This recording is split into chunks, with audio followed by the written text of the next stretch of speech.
Mahatma Gandhi national rural development guarantee ಏನಂತ ಮುಂಚೆ ನಡೀತಾ ಇತ್ತು, ನೆರಗ ಏನಂತ ಕಾರ್ಯಕ್ರಮ ನಡೀತಾ ಇತ್ತು, ಅದು ವಿಕಸಿತ ಭಾರತ ಉದ್ಯೋಗ ಖಾತ್ರಿ ಮತ್ತು ಜೀವನೋಪಾಧ್ಯಾಯ ಮಿಷನ್ ಅನ್ನಂಥ ಹೊಸ ಮಸೂದೆಯನ್ನು ತಂದು ಅದು ಪಾರ್ಲಿಮೆಂಟಲ್ಲಿ ಕೂಡ ಬಿಲ್ ಪಾಸ್ ಮಾಡೋಂಥ ಕೆಲಸ ಮಾಡಿದ್ದಾರೆ. ಇವತ್ತು ಕಾಂಗ್ರೆಸ್ಸಿನ ನಾಯಕರು ಬಹುಶಃ ಎಲ್ಲೋ ಒಂದು ಕಡೆ ಈ ಹೆಸರನ್ನು ಏನು ಬದಲಾವಣೆ ಮಾಡಿದಾರೋ ಆ ಬದಲಾವಣೆ ಮಾಡಿದಕ್ಕೋಸ್ಕರವಾಗಿ ಅವರು ಬೇರೆ ಬೇರೆ ಅರ್ಥದಲ್ಲಿ ಜನರನ್ನ ದಿಕ್ಕು ತಪ್ಪಿಸೋಂಥ ಕೆಲಸ ಮಾಡ್ತಾ ಇದ್ದಾರೆ. ಯಾಕಂದರೆ ಆಲ್ರೆಡಿ ಬಿಲ್ ಪಾಸಾದಂಥ ಗೆಜೆಟ್ ಕಾಪಿಯಲ್ಲಿ ನೋಡಿದಂಥ ಟೈಮಲ್ಲಿ ಅನೇಕ ಸುಧಾರಣೆಗಳು ಕೂಡ ಆಗಿದ್ದಾವೆ. ಬಹುಶಃ ನಾನು ಕಾಂಗ್ರೆಸ್ಸಿನ ನಾಯಕರನ್ನು ನಾನು ಕೇಳ್ತೀನಿ, ಗಾಂಧೀಜಿಯವರು ಹೆಸರು ಹೇಳೋ ಸಲುವಾಗಿ ಗಾಂಧೀಜಿಯವ್ರನ್ನ ತಾವು ಅನೇಕ ಬಾರಿ ನೋಡಿದಂಥ ಟೈಮಲ್ಲಿ ಕೂಡ ಯಾವ ಚುನಾವಣೆಯಲ್ಲಿ ಕೂಡ ಗಾಂಧೀಜಿಯವ್ರನ್ನ ಫೋಟೋ ಹಾಕ್ಲಾರ್ದಂತೆ ಅನೇಕ ಚುನಾವಣೆಗಳು ಮಾಡಿ ಗಾಂಧೀಜಿಯು ಹೆಸರಿತ್ತು ಕೂಡ ಅವ್ರಿಗೆ ನೈತಿಕ ಹಕ್ಕಿಲ್ಲ. ಆದರೆ ಕೂಡ ಇವತ್ತಿನ ಸಂದರ್ಭದಲ್ಲಿ ಇವತ್ತು ಹೆಸರು ಏನು ಬದಲಾವಣೆ ಆಗಿದನೋ, ವಿಕಸಿತ ಭಾರತ ಅನ್ನೋಂಥ ಉದ್ಯೋಗ ಖಾತ್ರಿ ಯೋಜನೆ ಏನಾಗಿದನೋ ಅದರ ಹೆಸರು ಬದಲಾವಣೆ ಮಾಡಿದ್ದಾರೆ ಅಂತೇಳಿ ಇಡೀ ರಾಜ್ಯದಲ್ಲಿ ಗೊಂದಲ ಮಾಡೋಂಥ ಪ್ರಯತ್ನ ಮಾಡ್ತಾ ಇದ್ದಾರೆ. ಇವತ್ತು ಎಲ್ಲ ಕೂಡ ಮುಂಚೆ ನಾವು ಕೆಲಸ ಮಾಡೋಂಥ ಮಂದಿನ ನೋಡಿದಂಥ ಟೈಮಲ್ಲಿ ಮುಂಚೆ ಎಲ್ಲ ಕೂಡ UPA ಸರ್ಕಾರದಲ್ಲಿ ಮನಮೋಹನ್ ಸಿಂಗ್ ಅವರು ಪ್ರಧಾನಮಂತ್ರಿಗಳಿದ್ದಂಥ ಟೈಮಲ್ಲಿ, ಅದಕ್ಕಿಂತ ಮುಂಚೆ ಇದ್ದಂಥ ಟೈಮಲ್ಲಿ ಕೂಡ ಅನೇಕ ವಿಚಾರಗಳು ನೋಡಿದಂಥ ಟೈಮಲ್ಲಿ ಕೂಡ ನಾವು ಅನೇಕ ಲೋಪಗಳಂತ ಇದ್ದೇ ಇದ್ದಾವೆ. ಇವತ್ತು ಲೋಪಗಳು ಇದ್ದಂಥ ಟೈಮಲ್ಲಿ ಅವ್ರು ಯಾರು ಕೂಡ ಸರಿ ಮಾಡಿಸ್ಕೊಳ್ಳೋಂಥ ಪ್ರಯತ್ನ ಮಾಡಲಿಲ್ಲ. ಲೋಪಗಳು ನೋಡಿದ್ರಿಗಿನ ಇದೆಲ್ಲ ಕೂಡ ಸುಮ್ಮನೆ ಇವತ್ತು ನೆರೆಗ ಅನ್ನೋಂಥ ಯೋಜನೆ ನಡೀತಾ ಇತ್ತಾಗಲಿ, ನೆರೆಗೆ ಅನ್ನೋಂಥದ್ದು ನೆರೆಗ ಅನ್ನೋಂಥ ಯೋಜನೆ ಏನಿತ್ತು ಅದು ಕೇವಲ ರೂರಲ್ಲಿದ್ದಂಥ ಜನರಿಗೆ ಅವ್ರಿಗೆ ಎಲ್ಲೋ ಒಂದು ಕಡೆ ಉದ್ಯೋಗ ಕೊಡಬೇಕು, ಉದ್ಯೋಗ ಕೊಟ್ಟಂಥ ಟೈಮಲ್ಲಿ ಅವ್ರಿಗೆ ಅನುಕೂಲ ಆಗಬೇಕು, ಅವ್ರ ಜೀವನೋಪಾಧ್ಯಕ್ಕೆ ಅನುಕೂಲ ಆಗಬೇಕು ಅನ್ನೋಂಥ ಕಾರಣದಿಂದ ಅವತ್ತು ತಂದಂಥ ಯೋಜನೆ ಇವತ್ತು ವಿಕಸಿತ ಭಾರತ ಅನ್ನೋಂಥ ಯೋಜನೆಯನ್ನು ಹೊಸ ಇಟ್ಕೊಂಡು ಇವತ್ತು ಜೀವನೋಪಾಧ್ಯಾಯ ಮಿಷನ್ ಅನ್ನೋಂಥ ಯೋಜನೆಯನ್ನು ತಂದು ಹೊಸ ಬಿಲ್ಲನ್ನು ಕೂಡ ತರುವಂಥ ಕೆಲಸ ಮಾಡಿದ್ದಾರೆ. ಬಹುಶಃ ಅವರೆಲ್ಲರೂ ಕೂಡ ಗೊತ್ತಿರಲ್ಲ, ಇದರಲ್ಲೇ ಸಾಕಷ್ಟು ಭ್ರಷ್ಟಾಚಾರಗಳು ಕೂಡ ಮಾಡ್ಕೊಂಡಿದ್ದಾರೆ. ಸಾಕಷ್ಟು ಎಷ್ಟು ಭ್ರಷ್ಟಾಚಾರಗಳು ನಡೀತಿದ್ದು ಅಂದ್ರೆ ನಾವು ಮುಂಚೆ ನಾವೆಲ್ಲ ಕೂಡ ನೋಡ್ತಾ ಇದ್ವಿ. ಸುಮಾರು 11 ಲಕ್ಷ ಜಾಬ್ ಕಾರ್ಡ್ಗಳನ್ನು ಫೇಕ್ ಆಗಿ ತಗೊಂಡು 11 ಜಾಬ್ ಕಾರ್ಡ್ಗಳಲ್ಲಿ ಕೂಡ ಸಾಕಷ್ಟು ಮಂದಿ ಗುತ್ತಿಗೆದಾರನ ಮಧ್ಯಂತರ ಮೀಡಿಯೇಟರ್ನ ಇಟ್ಕೊಂಡು ಮೀಡಿಯೇಟರ್ ಮೂಲಕ ಅವ್ರು ಯಾವನು ಕೆಲಸ ಮಾಡ್ತಿದ್ರು, ಯಾರು ಕೆಲಸ ಮಾಡ್ತಿದ್ರು ಗೊತ್ತಿಲ್ಲ, ಒಟ್ಟು ಅಟೆಂಡೆನ್ಸ್ ಅಂತ ಫುಲ್ ಮಾಡ್ತಾಯಿದ್ರು. ಸುಮಾರಾಗಿ ಬೋಗಸ್ ಹಣವನ್ನು ಲೂಟಿ ಮಾಡೋಂಥ ಕೆಲಸ ಮಾಡ್ತಾ ಇದ್ದಾರೆ. ಭ್ರಷ್ಟಾಚಾರ ಎಷ್ಟು ನಡೆದಿದೆ ಅನ್ನೋದಕ್ಕೋಸ್ಕರವಾಗಿ ಅನೇಕ ದಾಖಲಾತಿಗಳು ಕೂಡ ಮುಂದಿನ ದಿನಗಳಲ್ಲಿ ಎಷ್ಟು ಭ್ರಷ್ಟಾಚಾರ ಆಗಿದೆ ಅನ್ನೋಂಥದ್ದು ಬಿಡುಗಡೆ ಕೂಡ ಆಗಿದೆ, ಇನ್ನೂ ಸಾಕಷ್ಟು ಬಿಡುಗಡೆ ಕೂಡ ಆಗಬೇಕಾಗಿದೆ. ಇವೆಲ್ಲ ನೋಡಿದಂಥ ಟೈಮಲ್ಲಿ ಎಲ್ಲೋ ಒಂದು ಕಡೆ ಇವತ್ತು ಯಾರು ದುಡಿತಾರೋ ಅವ್ರಿಗೆ ಕೆಲಸ ಕೊಡಬೇಕು ಅನ್ನೋಂಥ ಕಾರಣದಿಂದ, ಯಾರು ಬೋಗಸ್ಸಾಗಿ ಯಾರು ಬಿಲ್ಗಳು ತೊಗೊಂಡು ಅವ್ನು ಮಜಾ ಮಾಡ್ತಾರೋ ಅಂಥವ್ರಿಗೆ ಕಡಿವಾಣ ಹಾಕಬೇಕು ಅನ್ನೋಂಥ ಕಾರಣದಿಂದ ಇವತ್ತು ಅನೇಕ ಸುಧಾರಣೆಗಳಂದ್ರೆ ನಾನು ನೋಡ್ತಿದ್ದೆ.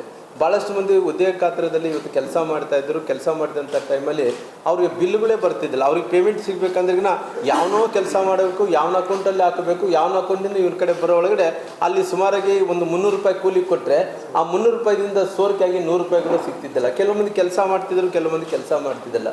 ಹಂಗಾಗಿ ಎಲ್ಲ ಕೂಡ ಬೋಗಸ್ ರೀತಿಯಲ್ಲಿ ಕೂಡ ನಡೆಯುವಂಥ ಟೈಮಲ್ಲಿ ಇವತ್ತು ಸಾಕಷ್ಟು ಬದಲಾವಣೆಗಳನ್ನು ಮಾಡೋಂಥ ಕೆಲಸ ಮಾಡಿದ್ದಾರೆ. ಕೃಷಿ ಚಟುವಟಿಕೆ ಸಂದರ್ಭದಲ್ಲಿ ಇವತ್ತು ಸಾಕಷ್ಟು ಸಂದರ್ಭದಲ್ಲಿ ನಮ್ಮ ಕ್ರಾಪ್ ಸ್ಟಾರ್ಟ್ ಆಗುತ್ತೆ. ಯಾವಾಗ ಕ್ರಾಪ್ ಸ್ಟಾರ್ಟ್ ಆಗೋದು ನನಗೆ ಗೊತ್ತಿರೋ ಪ್ರಕಾರ ಮಾರ್ಚ್ನಿಂದ ಪ್ರಾರಂಭ ಆಗುತ್ತೆ. ಆಮೇಲೆ ಕ್ರಾಪ್ ಸ್ಟಾರ್ಟ್ ಆದಂಥ ಟೈಮಲ್ಲಿ ಕೂಡ ಇವತ್ತು ಮುಂಚೆ ಎಷ್ಟು ದಿನಗಳ ಕಾಲ ನಡೀತಾ ಇತ್ತು, ಮುಂಚೆ ಇವತ್ತು ವರ್ಷಕ್ಕೆ 300 ದಿನಗಳ ಕಾಲ 100 ದಿನಗಳ ಕಾಲ ಕೆಲಸ ಕೊಡ್ತಾ ಇದ್ರು. 100 ಡೇಸ್ ಕೊಟ್ಟಂಥ ಟೈಮಲ್ಲಿ ಇವಾಗ 125 ದಿನಗಳು ಮಾಡೋಂಥ ಕೆಲಸ ಮಾಡಿದ್ದಾರೆ. 125 ದಿನಗಳು ಮಾಡೋದ್ರ ಜೊತೆಲಿ ಸಾಕಷ್ಟು ಅವ್ರು ಮುಂಚೆನು 100 ದಿನಗಳಿಂದ 125 ದಿನಗಳು ಮಾಡಿ ಪ್ರತಿ ಮನುಷ್ಯನ ಕೂಡ ಮುಂಚೆ 300 ರೂಪಾಯಿ ಹತ್ತತ್ತರ ಸಿಗ್ತಾಯಿತ್ತು, 370 ರೂಪಾಯಿ ಕೂಡ ಮಾಡಿದ್ದಾರೆ. 370 ರೂಪಾಯಿ ಪ್ರತಿದಿನ ಕೂಡ ಕೂಲಿ ಮಾಡೋದ್ರ ಜೊತೆಲಿ ಸಾಕಷ್ಟು ಬದಲಾವಣೆಗಳಿಂದ 14 ದಿನ ಒಳಗಡೆ ಅವ್ರಿಗೆ ಪೇಮೆಂಟ್ ಸಿಗಲೇಬೇಕು. ಯಾರು ಕೆಲಸ ಮಾಡಿದರೆ ಯಾರು ಮಧ್ಯವರ್ತಿಗಳಿಲ್ಲ. ಯಾರು ಕೆಲಸ ಮಾಡ್ತಾರೆ, ನಾನು ಕೆಲಸ ಮಾಡೋದು ನನಗೆ ಕೂಲಿ ಸಿಗ್ತೈತೆ, ಇನ್ನೊಬ್ರು ಕೆಲಸ ಮಾಡಿ ಇನ್ನೊಬ್ರಿಗೆ ಕೂಲಿ ಸಿಗುತ್ತೆ. ಮಧ್ಯವರ್ತಿಗೆ ಹೋಗಿ ಮಧ್ಯವರ್ತಿ ಮುಖಾಂತರ ಇವತ್ತು ಹಣ ಸಿಗುತ್ತೆ ಅನ್ನೋದು ಏನಿಲ್ಲ. ಎಲ್ಲವನ್ನು ಕೂಡ ಆನ್ಲೈನ್ ಮಾಡಿ ಒಕ್ಕೊಟ್ಟಾರ.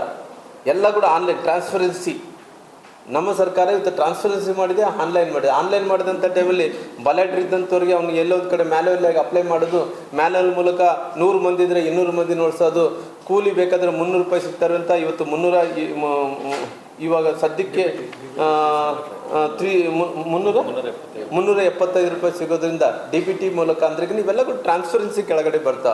ಈಗಿನ ಟೆಕ್ನಾಲಜಿ ಆನ್ಲೈನ್ ಮೂಲಕ ಮಾಡೋದ್ರಿಂದ ಎಲ್ಲರಿಗೂ ಕೂಡ ಸರಿಯಾದಂಥ ಕೂಲಿ ಸಿಗ್ಬೋದು, ಅವ್ರಿಗೆ ಸರಿಯಾದಂಥ ಕೆಲಸ ಸಿಗ್ಬೋದು. ಆ ಕೆಲಸದಲ್ಲಿ ಕೂಡ ಏನು ಇವತ್ತು ಮ್ಯಾಂಡೇಟ್ರಿ ಏನು ಮಾಡಿದ್ದಾರೆ, 125 ದಿನಗಳು ಮ್ಯಾಂಡೇಟ್ರಿ ಅಂದ ತಕ್ಷಣ ಯಾವಾಗ ಕ್ರಾಪ್ ಬಂದಂಥ ಟೈಮಲ್ಲಿ ಅವ್ನು ಕಡಿಮೆ ಮಾಡ್ಬೋದು, ಕ್ರಾಪ್ ಇಲ್ಲದಂಥ ಟೈಮಲ್ಲಿ ಜಾಸ್ತಿ ಮಾಡಿಕೊಂಡು ಅವ್ನು 125 ದಿನಗಳ ಕಾಲ ಅವ್ನಿಗೆ ಕೆಲಸ ಸಿಗಲೇಬೇಕನ್ನಂಥ ಅನೇಕ ಬದಲಾವಣೆಗಳು ತರೋಂಥ ಕೆಲಸ ಈ ದೇಶದ ಪ್ರಧಾನಮಂತ್ರಿಗಳಂತ ನರೇಂದ್ರ ಮೋದಿಜಿಯವರು ತರೋಂಥ ಕೆಲಸ ಕೂಡ ಮಾಡಿದ್ದಾರೆ.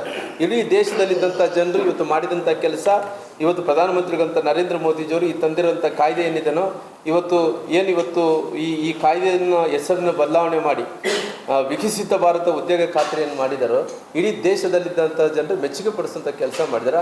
ಕಾಂಗ್ರೆಸ್ ಅವ್ರಿಗೆ ಏನಂದ್ರೆ ಆವತ್ತಿನ ಸಂದರ್ಭದಲ್ಲಿ ಭ್ರಷ್ಟಾಚಾರ ಮಾಡ್ತಿದ್ವಿ, ಭ್ರಷ್ಟಾಚಾರದ ಜೊತೆಲಿ ಇವತ್ತು ಎಲ್ಲರಿಗೂ ಕೆಲಸ ಕೊಡ್ತಿದ್ವಿ.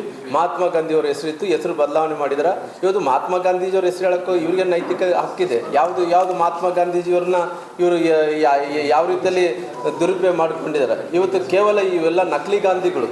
ಒರಿಜಿನಲ್ ಮಹಾತ್ಮ ಗಾಂಧೀಜಿಯವರು ಈ ದೇಶಕ್ಕೆ ಸ್ವಾತಂತ್ರ್ಯವನ್ನು ತಂದರು, ನಮ್ಮೆಲ್ಲರಿಗೂ ಕೂಡಿ ಮಾಡಿದ್ರು, ನಾವೆಲ್ಲರಿಗೂ ಇಂಡಿಪೆಂಡೆಂಟ್ ಬದುಕುವಂಥ ಕೆಲಸ ಮಾಡಿಕೊಟ್ರು, ನಮ್ಮ ನೌಕರಿ ಕೊಟ್ಟರು, ನಮ್ಮ ಕೆಲಸ ಕೊಟ್ಟರು, ನಮಗೆ ಕೂಲಿ ಕೊಟ್ಟರು. ದುಡಿದಂಥ ಕೂಲಿಗೆ ಕೂಲಿಗೆ ನಾವಿಗೆ ಹಣ ಕೂಡ ಸಿಗೋಂಥ ಕೆಲಸ ಅವಾಗಿನ ಮಹಾತ್ಮ ಗಾಂಧೀಜಿಯವರು ಮಾಡಿದರು. ಈಗಿನ ಗಾಂಧಿಗಳು ಏನು ಮಾಡ್ತಾರೆ, ಕೇವಲ ಭ್ರಷ್ಟಾಚಾರ ಬಿಟ್ಟು ರೊಕ್ಕವನ್ನು ಒಡೆಯೋದು ಬಿಟ್ಟು ಯಾವುದೂ ಮಾಡ್ತಾ ಇಲ್ಲ. ಅವರೆಲ್ಲರಿಗೂ ರೊಕ್ಕ. ಅದರಲ್ಲಿ ಕೂಡ ಸಾಕಷ್ಟು ಮಂದಿ ಅವ್ರ ಹಿಂಬಾಲಕರು ಅವತ್ತಿದ್ದಂಥ ಸಂದರ್ಭದಲ್ಲಿ ಸಾಕಷ್ಟು ಮಂದಿ ಹಳೆಯ ಮಂದಿ ಇವತ್ತು ಕೂಡ ಕಂಟಿನ್ಯೂ ಆಗ್ತಿದ್ರೆ. ಆ ಕಂಟಿನ್ಯೂ ಆದಂಥ ಟೈಮಲ್ಲಿ ಆನ್ಲೈನ್ ಇದ್ದರೆ ಒಳ್ಳೇದಾ, DBT ಇದ್ದರೆ ಒಳ್ಳೇದನ್ನ, ಇವಾಗಿನ ಟ್ರಾನ್ಸ್ಪರೆನ್ಸಿ ಇದ್ದರೆ ಒಳ್ಳೇದಾ, ಇಲ್ಲದ್ರೆ ಇವ್ರು ಏನು ಬೇಕಾದರೂ ಕೂಡ ನಕಲಿ ಗಾಂಧಿಗಳ ಥರ ಇವರೆಲ್ಲ ಕೂಡ ಗಾಂಧಿಗಳು ಇಟ್ಕೊಂಡು ಆ ಗಾಂಧಿಗಳು ಹೆಸರು ಇಟ್ಕೊಂಡು ಗ್ರಾಮ ಪಂಚಾಯತ್ ವ್ಯಾಪ್ತಿಯಲ್ಲಿ ಇವತ್ತು ಸಾಕಷ್ಟು ಭ್ರಷ್ಟಾಚಾರ ಮಾಡೋಂಥ ಭ್ರಷ್ಟರಿಗೆ ಇವತ್ತು ಇದು ಕೊಡೋದು ಮುಖ್ಯ ನನ್ನಂತ ಕೇಳಬೇಕಾಗುತ್ತೆ. ಅವ್ರು ಹೇಳ್ತಾ ಇದ್ದು ಗ್ರಾಮ ಪಂಚಾಯತ್ ಅಧಿಕಾರವನ್ನು ಕಸ್ಕೊಂಡ್ರು. ಇವತ್ತು ಎಲ್ಲಿ ಕೂಡ ಗ್ರಾಮ ಪಂಚಾಯತ್ ಅಧಿಕಾರವನ್ನು ಕಸ್ಕೊಂಡಂಥ ಕೆಲಸ ಮಾಡಲಿಲ್ಲ.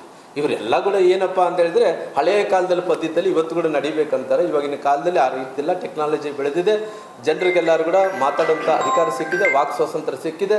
ತಪ್ಪಂತಾರ ರೈಟ್ ಅನ್ನೋಂಥ ಸಂದರ್ಭದಲ್ಲಿ ಇವತ್ತು 375 ದಿನಗಳ ಕಾಲ ಅವ್ರಿಗೆ ಕೆಲಸ ಸಿಗ್ತಾ ಇದೆ ಅಂದ್ರಿಗಿನ 125 ದಿನಗಳ ಕಾಲ ಅವ್ರಿಗೆ ಕೆಲಸ ಸಿಗ್ತಾ ಇದೆ.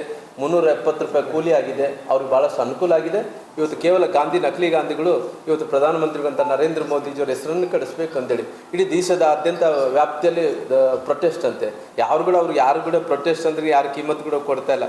ಇಲ್ಲಾರಿ ಪ್ರಧಾನಮಂತ್ರಿಗಳಂತ ಮೋದಿಜಿಯವರು ಮಾಡಿರೋದು, BJP ಸರ್ಕಾರ ಮಾಡಿರೋದು, NDA ಮಾಡಿರೋದು ಚಲೋ ಅಂತ ಇದ್ರೆ. ಹಂಗಾಗಿ ಇವೆಲ್ಲ ಕೂಡ ಬೋಗಸ್ ಗಿರಾಕಿಗಳು ಭಾಳ ದಿನಗಳ ಕಾಲ ಉಳಿಯಲ್ಲ. ಕೇವಲ 3 ರಾಜ್ಯಗಳಲ್ಲಿ 3 ಪಂಗನಾಮ ಇಟ್ಕೊಂಡು ಕುಂತಾವ. ಆ 3 ರಾಜ್ಯಗಳಲ್ಲಿ ಮುಗಿದ್ರೆ ಇವರು ಭಾರತ ದೇಶದಲ್ಲಿ ಎಲ್ಲಿ ಕೂಡ ನೆಲೆ ಕೂಡ ಇರಲ್ಲ. ಇವರು ಬೇರೆ ಸಂಸ್ಥೆ ಕೂಡ ಕಿತ್ಕೊಂಡು ಹೋಗ್ತಾರೆ. ನಾವು ಭಾಳ ಸರಿ ಮಾತಾಡೋಂಥ ಟೈಮಲ್ಲಿ ಹೇಳ್ತೀವಿ, ಕರ್ನಾಟಕದಲ್ಲಿ ಬೇರೆ ಸಂಸ್ಥೆಗಳು BJPಯನ್ನು ಕಿತ್ತಾಕನ, ಇದು ಕಾಂಗ್ರೆಸ್ಸನ್ನು ಕಿತ್ತಾಕನಂತಿದ್ವಿ. ಈ ಪರಿಸ್ಥಿತಿ ನೋಡ್ತಾ ಇದ್ರಿಗಿನ ಕಾಂಗ್ರೆಸ್ಸನ್ನು ಇಡೀ ದೇಶದಲ್ಲಿದ್ದಂಥ ಜನರಿಗೆ ಕಿತ್ತಾಕಂಥ ಪರಿಸ್ಥಿತಿ ಬಂದಿದೆ.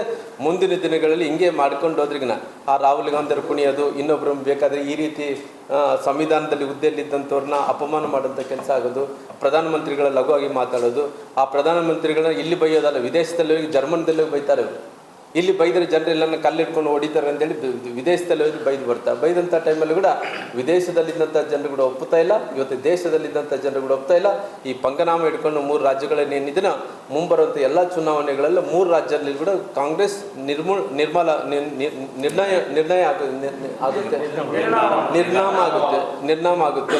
ಹಂಗಾಗಿ ಇವತ್ತಿನ ಪರಿಸ್ಥಿತಿಯಲ್ಲಿ ಭಾರತೀಯ ಜನತಾ ಪಾರ್ಟಿ ಮಾಡಿದಂಥ ಒಳ್ಳೆಯ ಕೆಲಸ, ಗ್ರಾಮದಲ್ಲಿದ್ದಂಥ ಜನರಿಗೆ ಖುಷಿ ಪಡೋಂಥ ಕೆಲಸ ನರೇಂದ್ರ ಮೋದಿಜಿ ಪ್ರಧಾನಮಂತ್ರಿಗಳು ಮಾಡಿದ್ದಾರೆ. ಸರಿ, ಬದಲಾವಣೆ ತರೋದು ಓಕೆ ಸರ್, ಸುಧಾರಣೆ ತರೋದು ಓಕೆ, ಆದರೆ ಹೆಸರು ಬದಲಾಯಿಸುವಂಥ ಅವಶ್ಯಕತೆ ಏನಿತ್ತು ಅಂತ